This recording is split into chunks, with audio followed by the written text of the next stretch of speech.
প্রিয় শিক্ষার্থীরা সবাই কেমন আছো? আশা করি ভালো আছো। আমিও মোটামুটি ভালো আছি, আলহামদুলিল্লাহ। তোমরা অনেকেই আমাকে বলছো যে সমানতা নিয়ে একটি ক্লাস করার জন্য। তো আমি আজকে চেষ্টা করব সমানতা নিয়ে তোমাদেরকে বোঝানোর জন্য একটা ক্লাস নিতে। তা আমরা প্রথমে যদি সমানতা কি জিনিস সেটা যদি জানতে চাই যে সমানতা আসলে কি, তাহলে সমানতা কি? আমরা জানি যে যে সকল যৌগের আণবিক সংকেত একই থাকবে, কিন্তু তাদের এই গাঠনিক সংকেত কি হয়? ভিন্ন হয়। আর গাঠনিক সংকেত ভিন্ন হওয়ার কারণে তাদের ভৌত এবং রাসায়নিক ধর্মের পার্থক্য দেখে, তখন তার পরস্পরকে আমরা সমানতা বলি। তো একটু জিনিস লক্ষ্য করে দেখো,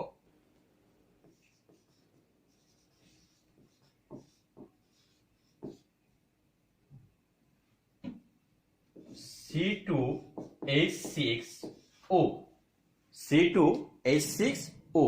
তো এইখানে এটা একটা যৌগের আণবিক সংকেত। এই যৌগটা থেকে আমরা কি কি পেতে পারি একটু লক্ষ্য করে দেখো। তো এটা থেকে আমি দুইটা জিনিস তৈরি করতে পারি। একটা হচ্ছে CH3 CH2OH, অর্থাৎ এটা হচ্ছে ইথানল।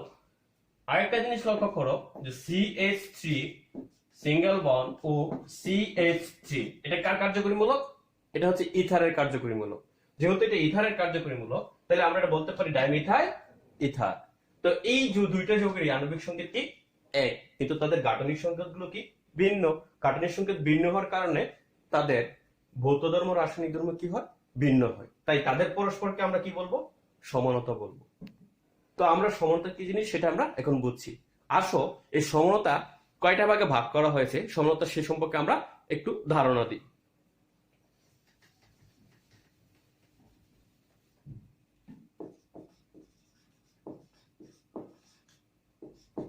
এই সমানতাকে আমরা দুইটা ভাগে ভাগ করছি। একটা হচ্ছে গাঠনিক সমতা, আর একটা হচ্ছে স্টেরিও সমতা। আসো আমরা গাঠনিক সমতা স্টেরিও সমতা কি সেটা দেখে নিই।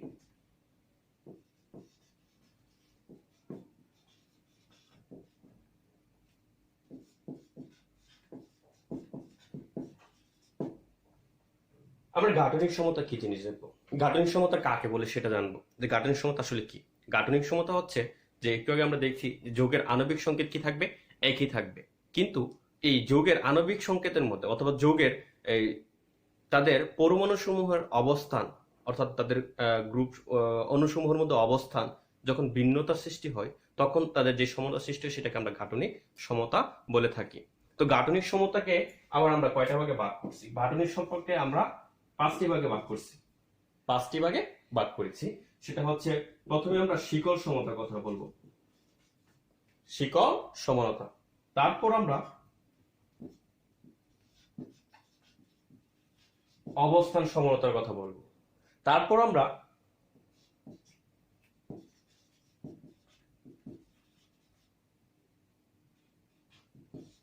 কার্যকরীমূলক সমানতা সম্পর্কে বলবো। আমরা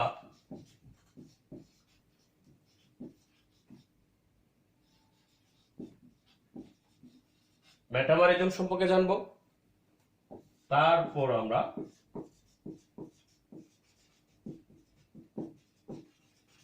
প্রোটোমারিজম সম্পর্কে জানবো।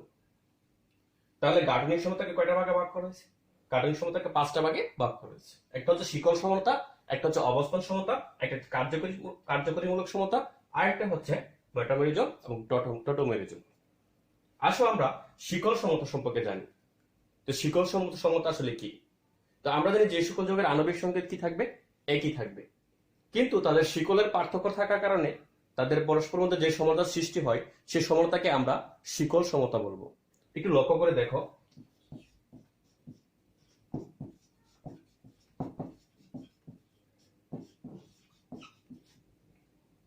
এইটার নাম কি? এখানে কয় কার্বন আছে?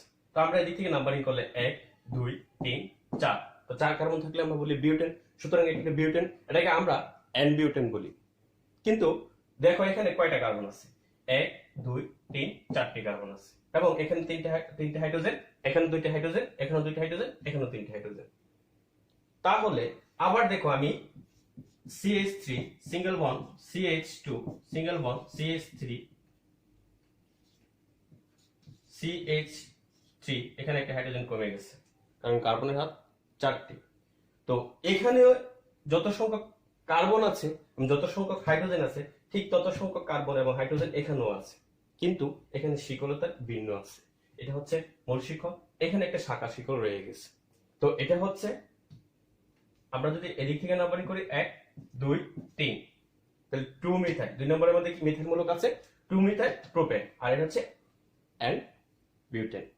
তো এদের পরস্পরে কি সমানতা, কিন্তু কি ধরনের সমানতা বলবো আমরা, শিকল সমানতা, কারণ তাদের আণবিক সংকেত কি একই, কিন্তু গাঠনিক সংকেতের মধ্যে শিকলতার ভিন্নতার কারণে তাদের ভৌত রাসায়নিক ধর্ম কি হয়, ভিন্ন হয়। তো আমরা শিকল সমতা সম্পর্কে জেনে গেছি, এখন আমরা এই অবস্থান সমতা সম্পর্কে জানবো।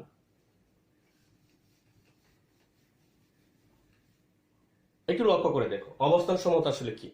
অবস্থান সমতা হচ্ছে যোগের আণবিক সংকেত কি থাকবে, একই থাকবে, কিন্তু কার্যকরী মূলকের অবস্থানটা হতে পারে ভিন্ন অবস্থায় অবস্থান করবে, তখন তাদেরকে আমরা অবস্থান সমতা বলবো। একটু লক্ষ্য করে দেখো যে CH3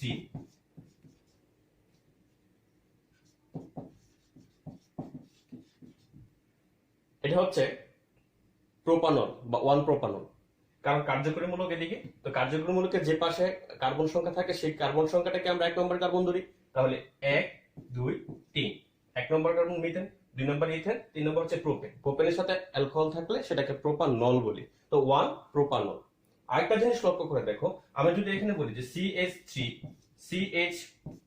CH2OH, তাহলে কি হচ্ছে, তাহলে এখানে দেখতে পাচ্ছি যে এটার কার্বন সংখ্যা আমরা এদিক থেকে মার্কিং করতে পারি এবং এদিক থেকেও মার্কিং করতে পারি। তাহলে আমি 1 2 3, তো 3 হলে আমরা বলি প্রোপেন, কিন্তু এটাকে এখানে 2 নম্বরের মধ্যে কি আছে, অ্যালকোহল যুক্ত আছে, অ্যালকোহল গ্রুপ যুক্ত আছে, টু প্রোপেন টু অল বলতে পারি আমরা। তো প্রোপেন টু অল, তো প্রোপেন টু অল এবং এই যে প্রোপানল, তো তাদের পরস্পর আণবিক সংকেত কি একই, কিন্তু দেখো কার্যকরী মূলকের অবস্থানটা কি আছে, ভিন্ন অবস্থায় অবস্থান করতেছে।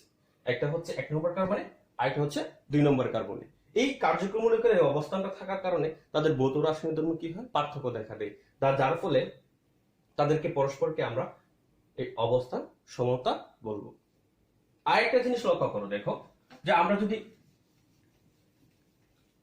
কার্যকরী মূলকের কথা যদি বলি, তাহলে যে সকল যৌগের আণবিক সংকেত একই থাকবে কিন্তু কার্যকরী মূলক ভিন্ন হবে, আর কার্যকরী মূলক ভিন্ন হওয়ার কারণে তাদের পরস্পরের যে সমতা সৃষ্টি হয় সেই সমতাটাকে আমরা কার্যকরী মূলক সমতা বলবো। একটি জিনিস লক্ষ্য করে দেখো যে আমি প্রথমে C2H6O একটা যৌগের আণবিক সংকেত লিখলাম, তো এটা থেকে আমরা দুইটা জিনিস পেয়েছিলাম, যে একটা হচ্ছে CH3CH2OH ইথানল, আরেকটা পেয়েছিলাম আমরা ডাইমিথাইল ইথার।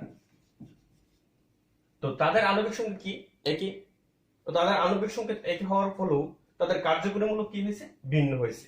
তো কার্যকরী মূলক ভিন্ন হওয়ার কারণে তাদের পরস্পরের যে সমানতা সেই সমানতাকে আমরা কার্যকরী মূলক সমানতা বলি। আসো আমরা এখন মেটামেরিজম সম্পর্কে জানবো। মেটামেরিজম আসলে কি,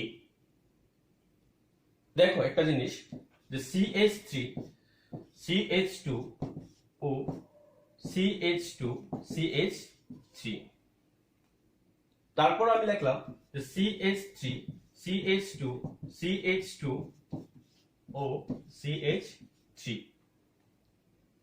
তো তাদের কার্যকরী মূলক কি একই, এখানে ইথার মূলক এখানেও ইথার মূলক, তাহলে সমগোত্রীয় শ্রেণী। তো সমগোত্রীয় শ্রেণীর যৌগগুলোর কার্যকরী মূলক যদি একই থাকে, কিন্তু কার্যকরী মূলকের উভয় পাশে কার্বনের অসমতা সৃষ্টির কারণে যে সমতার সৃষ্টি হয় সেই সমতাকে আমরা মেটামেরিজম বলি। তাহলে লক্ষ্য করে দেখো যে এখানে ইথার আছে, এই ইথারের দুই পাশে আছে কি ইথাইল মূলক, তাহলে ডাই ইথাইল ইথার। আবার এদিকে লক্ষ্য করো, এদিকে আছে মিথাইল মূলক আর এই পাশে আছে কি প্রোপাইল মূলক, তো মিথাইল প্রোপাইল ইথার কথা বলতে পারি আমরা। তো তারা পরস্পরের কি ধরনের সমতা, তারা পরস্পরের মেটামেরিজম। আসো আমরা এখন এই টোটোমেরিজম সম্পর্কে জানবো, যে টোটোমেরিজম আসলে কি। টোটোমেরিজম হচ্ছে যে সকল জৈব যৌগের আণবিক সংকেত কি থাকবে, একই থাকবে, অর্থাৎ এবং তাদের একটি কার্যকরী মূলক থেকে তারা পরস্পর আরেকটি কার্যকরী মূলকের সৃষ্টি হয় একটা যৌগ গঠন করবে এবং তাদের পরস্পরের মধ্যে একটা রাসায়নিক সাম্য অবস্থায় অবস্থান করে, তখন তাদেরকে পরস্পরে আমরা টোটোমেরিজম বলি। একটি উদাহরণ দিয়ে আমরা বুঝতে পারি।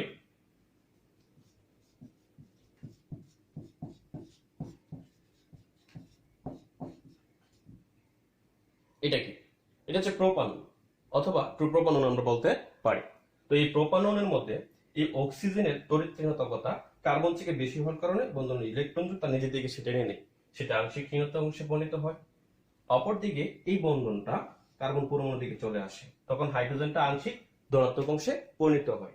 এই অক্সিজেন কি করে? হাইড্রোজেনকে আকর্ষণ করে। ফলে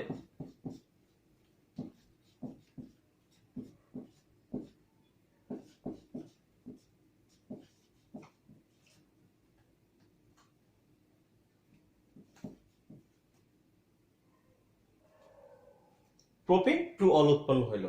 তাহলে এই যে প্রোপানন এবং প্রোপিন টু অল, তার পরস্পর কি আছে? একটি সাম্য অবস্থায় আছে। একটি কার্যকরী মূলক থেকে আবার আরেকটি কার্যমূলকে রূপান্তরিত হয় এবং সাম্য অবস্থায় থাকে, তখন তাদের পরস্পরকে আমরা টোটোমেরিজম বলবো। তাদের আণবিক সংখ্যা কি? একই। আমরা এখন যে জিনিসটা জানবো সেটা হচ্ছে যে স্টেরিও সমতা কি। স্টেরিও সমতাকে কয়টা ভাগে ভাগ করা হয়েছে? তো স্টেরিও সমতা হচ্ছে যে সকল যৌগের আণবিক সংকেত এবং গাঠনিক সংকেত একই হতে পারে, কিন্তু অণুর ত্রিমাত্রিক গঠন বিন্যাসের কারণে যে ধরনের সমতার সৃষ্টি হয় সেই সমতাগুলোকে আমরা স্টেরিও সমতা বলি। তো স্টেরিও সমতাকে দুইটা ভাগে ভাগ করা হয়েছে।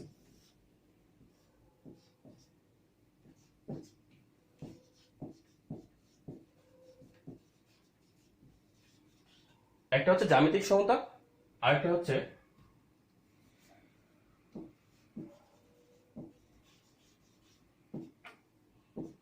আলোক সমতা। আমরা এখন জ্যামিতিক সমতা সম্পর্কে জানবো। জ্যামিতিক সমতা আসলে কি? তো জ্যামিতিক সমতা হচ্ছে বদ্ধ শিকল এবং কার্বন কার্বন দ্বিবন্ধনযুক্ত যৌগের ক্ষেত্রে জ্যামিতিক সমতা হয়ে থাকে। অর্থাৎ কার্বন কার্বন দ্বিবন্ধনযুক্ত যৌগে মুক্ত আবর্তনের বাধার ফলে যে সমতার সৃষ্টি হয় তখন তাদেরকে আমরা জ্যামিতিক সমতা বলি। তো জ্যামিতিক সমতাকে আবার দুটা ভাগে ভাগ করা হয়েছে, একটা হচ্ছে শীর্ষ সমতা, একটা হচ্ছে টান সমতা। আচ্ছা, একটা জিনিস লক্ষ্য করে দেখো,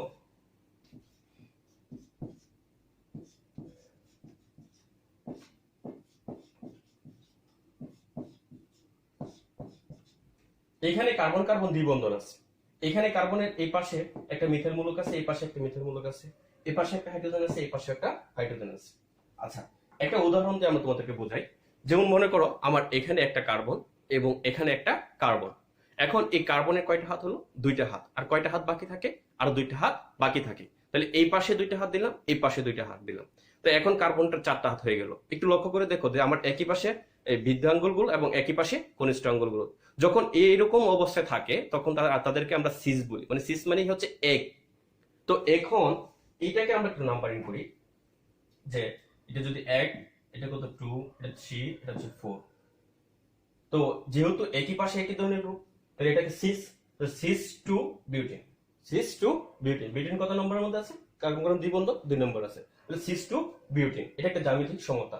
এই দ্বিবন্ধনের মুক্ত আবর্তনের বাধার ফলে যে সমতার সৃষ্টি হয়, অর্থাৎ মুক্ত আবর্তন বলতে এই যে এরকম যে এই দ্বিবন্ধন রয়ে গেল, এখন এটা এভাবে ঘুরিয়ে আবার ফিরে আমি নিতে পারতেছি না। তো এই মুক্ত আবর্তনের বাধার ফলে যে সমতার সৃষ্টি হয়, এখন একটু লক্ষ্য করে দেখো যে আমার এই বৃদ্ধাঙ্গুলটা একটি উপরের দিকে আছে, আরেকটি বৃদ্ধাঙ্গুল নিচের দিকে আছে, একটি কনিষ্ঠ আঙ্গুল উপর দিকে আছে এবং আরেকটি কনিষ্ঠ আঙ্গুল কি আছে? নিচের দিকে আছে।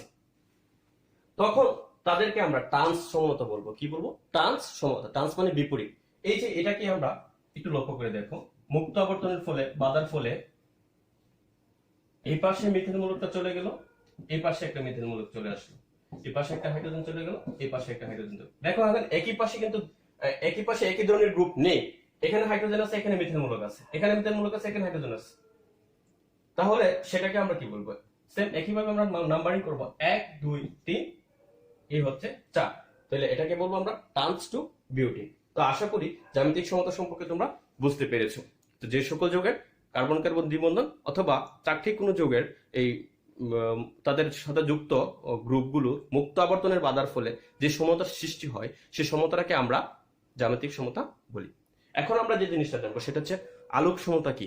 তো আলোক সমতা জিনিস জানার আগে আমাদের কতগুলো জিনিসের উপর কনসেপ্ট থাকতে হবে। সেটা হচ্ছে কাইরাল কার্বন কি, একবর্ণীয় আলোক তল কি, সে সম্পর্কে আমাদের ধারণা থাকতে হবে। আসো আমরা কাইরাল কার্বন কি সেটা জানি, যে কাইরাল কার্বন আসলে কাকে বলে এবং কাইরাল কার্বন কি।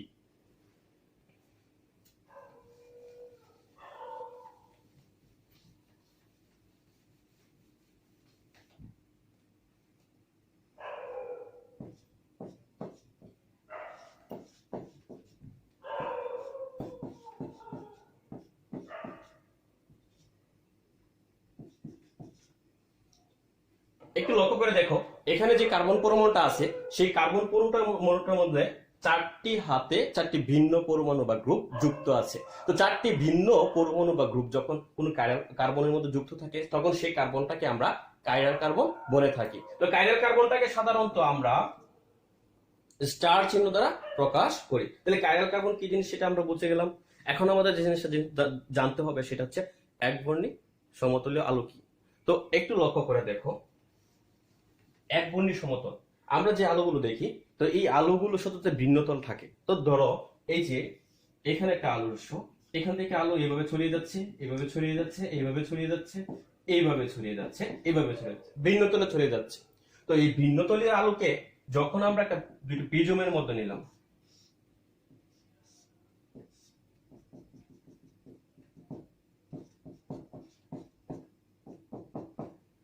দুটি প্রিজমের মধ্যে নিলাম, তখন প্রিজম থেকে সাধারণত কি করলো, এই একতলীয় আলো হয়ে গেল। ভিন্নতলীয় আলোগুলো কি একতলীয় আলো হয়ে গেল। তাহলে আমরা ভিন্নতলীয় একবর্ণীয় আলোর তলকে কিভাবে একতলীয় সমতলীয় বা সমতলীয় আলোতে পরিণত করতে পারি সেটা আমরা দেখেছি। তো আমরা এখন এই আলোক সমতা নিয়ে কথা বলবো যে আলোক সমতা কি। তো আলোক সমতার শর্ত হচ্ছে কাইরাল কার্বন থাকতে হবে, তারা একবর্ণীয় আলোতলকে কি করতে হবে, ডানে বামে ঘুরতে হবে, তারা একে অপর অপস্থাপনীয় হতে হবে এবং দর্পণ প্রতিবিম্ব হতে হবে। আচ্ছা, উপস্থাপনটা কি জিনিস সেটা আমরা একটু দেখি। এই যে আমার একটা হাতে 5টা আঙ্গুল আছে, এই হাতে 5টা আঙ্গুল আছে, বাট আমি যখন এইভাবে রাখলাম তখন সবগুলো আঙ্গুল পরস্পরের সাথে এরকম করে যুক্ত হয়ে গেছে, মানে পরস্পরের উপর উপস্থাপনীয় হয়ে গেছে। বাট যখন আমি এইভাবে রাখলাম তখন কিন্তু আর পরস্পরের উপর উপস্থাপনীয় হয়নি, তখন অউপস্থাপনীয় হয়ে গেছে। আমরা ল্যাকটিক অ্যাসিডের কথা উদাহরণ দিতে পারি আলোক সমতা। যে ল্যাকটিক অ্যাসিড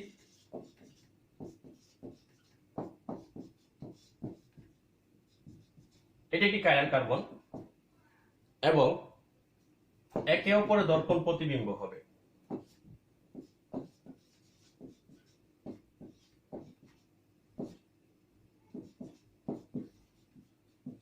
একে অপরের দর্পণ প্রতিবিম্ব,